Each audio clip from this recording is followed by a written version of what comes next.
Yaşlıktan yaktın beni, kahır gazabın bilen.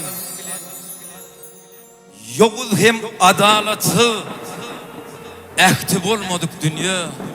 Kalmazdı menni arman yüzünü kara çektim. Hiç kes bilen, hiç haçan hemdem olmadık dünya.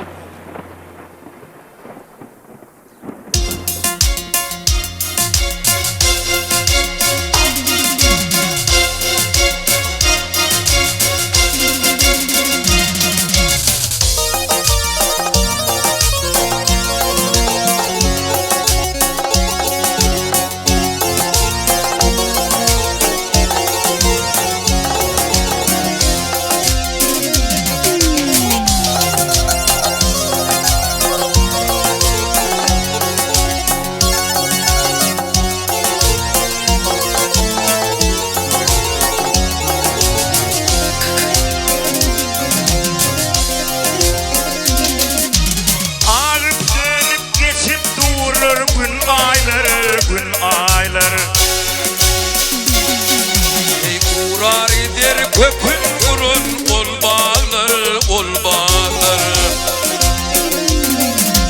Ağabınca kalini gödül yarlar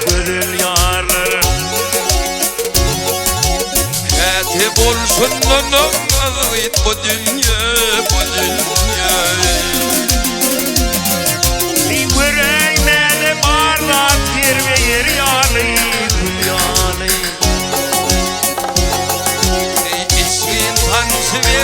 Tendir omalı Ay kime tanrı bir yerden doğru yolu ak yolu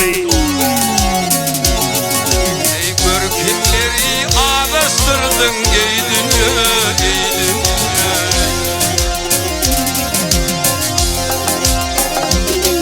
Bak sağlık kimin aylanırdın nicani Ey günahine ağlattılar geçeni Ay ter dökürdüm günlüğün ettin geceni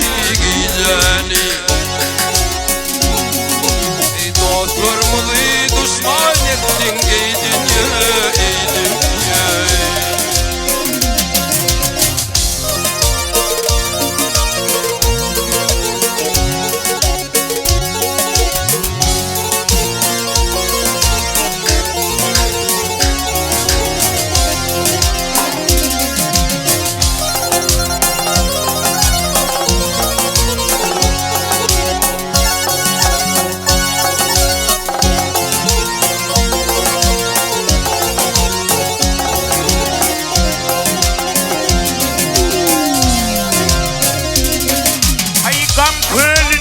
Çıkarmadın kenarı